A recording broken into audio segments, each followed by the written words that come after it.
Muy buenas a todos. Hoy daremos introducción a lo que viene siendo energía para la materia de físico-química, la cual yo soy auxiliar. Daremos el título que sería Valencia de energía sin reacción química o también conocido como termodinámica. Se tiene que entender un poquito del concepto teórico antes de pasar a ejercicio, ¿no? Yo tengo entendido que ya se avanzó cierta teoría. Sin embargo, voy a dar un previo corto para lo básico que se necesita para saber un poco de termodinámica y haré unos dos ejercicios que corresponden del libro del ingeniero Colanzi, ¿no? Entonces, primero que nada hay que entender que cuando es en un proceso industrial se lo divide en lo que viene siendo materia y energía, lo que puede interferir en un proceso de transformación de materia puede intervenir la energía mismamente, ¿no? Entonces, si ya se vio lo que es materia, energía es otra rama en la que la materia está involucrada, pero tiene variables distintas, tiene condiciones distintas y por lo tanto tiene leyes distintas. Una de estas leyes se la conoce también ley cero, la termodinámica, la primera ley de la termodinámica, la segunda ley, etcétera. Entonces, nosotros nos enfocaremos en lo que viene siendo la primera ley, que muchas bibliografías o muchos libros lo pueden conocer de distintas formas, distintas diferenciales, etcétera, dependiendo del sistema y a dónde se ejerce esa fuerza o calor del sistema hacia el mundo exterior o hacia el universo. Entonces, se tiene que entender primeramente cuándo o qué condiciones van a mandar sobre estos signos de estas variables, ¿no? Cuando el calor o cuando el trabajo es realizado del universo sobre el sistema, este es positivo. Cuando el calor o el trabajo es efectuado del sistema para el universo, este es negativo, ¿ya? Esto es importante entender porque dependiendo de esto se verá el signo de estas dos variables, el calor y el trabajo. ¿Y con qué sistema se va a tener que trabajar? Refiriéndonos a sistemas, nosotros conocemos tres tipos de sistemas. El sistema abierto, en el que hay transferencia de energía del medio exterior hacia el sistema y del sistema hacia el medio exterior. Hay transferencia de materia desde el universo hacia el sistema y del sistema al universo. Y en el sistema cerrado solamente hay transferencia de energía, no hay de materia. Y en el sistema aislado que no existe ningún tipo de transferencia con el entorno exterior. Entonces, sabiendo todo eso, nosotros tenemos que ver una primera ley de la termodinámica con la cual vamos a trabajar, que será esta. La diferencial de energía va a ser igual a la diferencial del calor menos la presión por la diferencial de volumen. Que esto acá se refiere al trabajo, ¿no? Entonces, sabiendo con qué fórmula vamos a trabajar la mayoría de los ejercicios, si no son todos del ingeniero de Colanzi, ¿no? Sus ejercicios, esta será la primera ley de la termodinámica que usaremos. Ahora, el primer ejercicio que veremos será el siguiente. Calcular la variación de calor, variación de trabajo y variación de energía para la compresión adiabática de un mol de agua a los 4 grados centígrados desde un bar hasta 1000 bares. Para esta temperatura la compresibilidad del agua toma el valor de X igual a 3.95 10 a la 5 bar menos 1. Este es un coeficiente de compresibilidad que, bueno, lo primero que hay que entender es que si nos da un coeficiente de compresibilidad ya no estamos hablando de un gas ideal, estamos hablando de un gas real. Entonces, anotando los datos, al entender lo que dice primeramente comprensión adiabática, al ser un proceso adiabático nos quiere decir que el calor es igual a cero, que la diferencial de calor es igual a cero. Eso es un proceso adiabático. Nos dice cuánta cantidad de sustancia es la que tenemos, un mol, y las temperaturas, ¿no? De 4 grados centígrados, 277 Kelvin.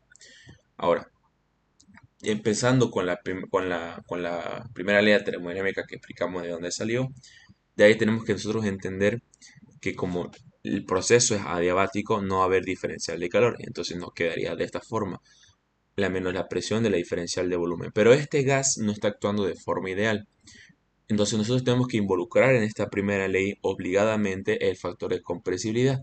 ¿Cómo? Con esta fórmula.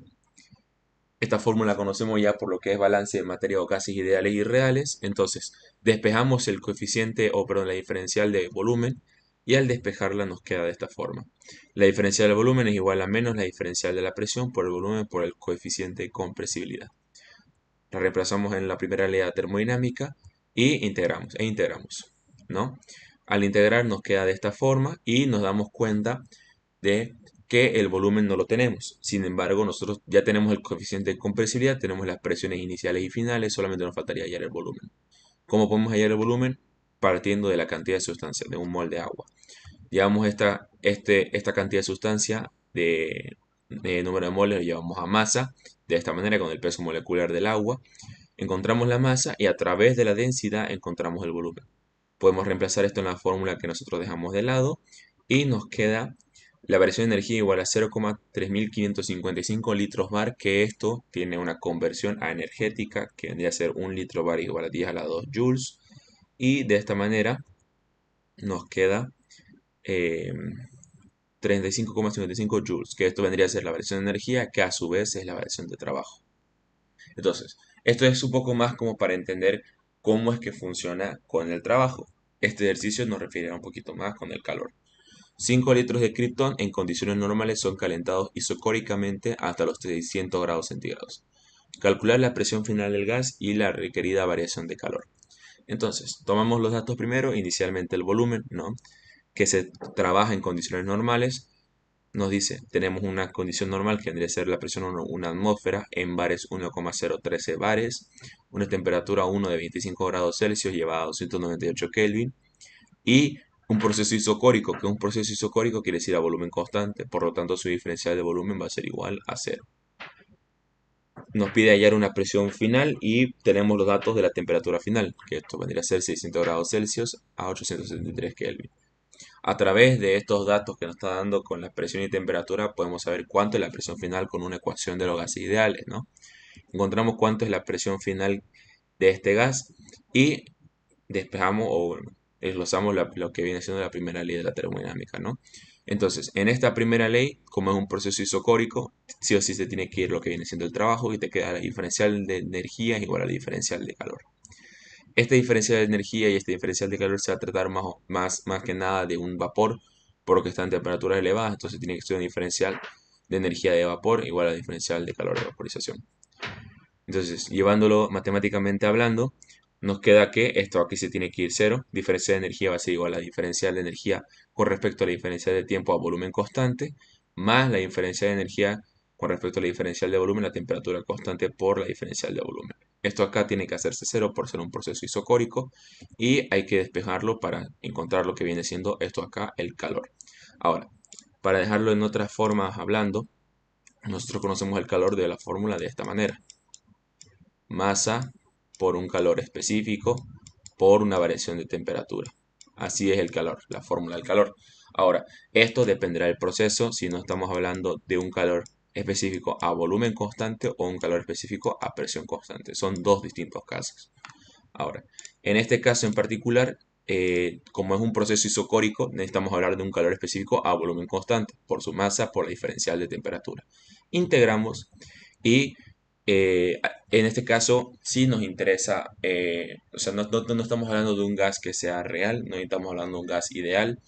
Entonces, para reemplazar datos al final, eh, tenemos la diferencia de energía igual al calor específico por volumen constante por la diferencia de temperaturas y reemplazamos los datos y nos damos cuenta que esta masa no la tenemos, pero si nosotros llevamos con la fórmula que saqué de número de moles, podemos llevarlo a peso molecular por el número de moles.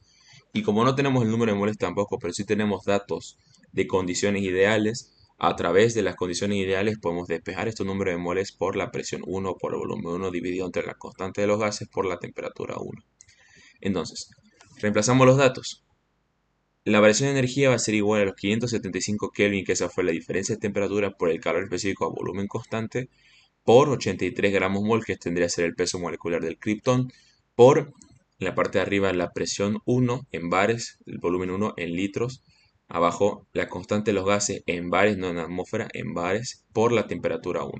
Ahora, si nosotros hacemos un análisis dimensional, los bares se van a ir con los bares, el litro se va a ir con el litro, Kelvin con Kelvin y te va a quedar mol acá.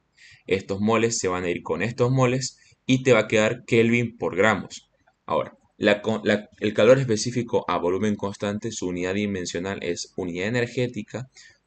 Abajo tiene que ir la unidad de masa por unidad de temperatura. Entonces, por decirles, aquí puede ser joules dividido entre kilogramos o gramos por Kelvin. Entonces el Kelvin se iría con este Kelvin y la unidad de masa se iría con esta unidad de masa y te quedaría una unidad energética que es la cual con la que se rige la variación de energía. Este vendría a ser el resultado, la variación de energía va a ser igual a 10.607 por 1 Kelvin por gramo por el calor específico a volumen constante. Que una vez más les explico que si tuviera los datos que nos brindaría el ejercicio, se puede reemplazar y te quedaría en una unidad energética. Bien, entonces estos dos ejercicios sencillos son para que puedan entender un poquito el concepto de el calor y el trabajo. Más adelante se va a explicar ejercicios en el que se involucran ambos casos, que hay distintos procesos, distintas transferencias. Entonces, inicialmente empezaríamos con esto. Bueno, con esto concluyo la clase de hoy y que tengan buenas tardes. Hasta luego.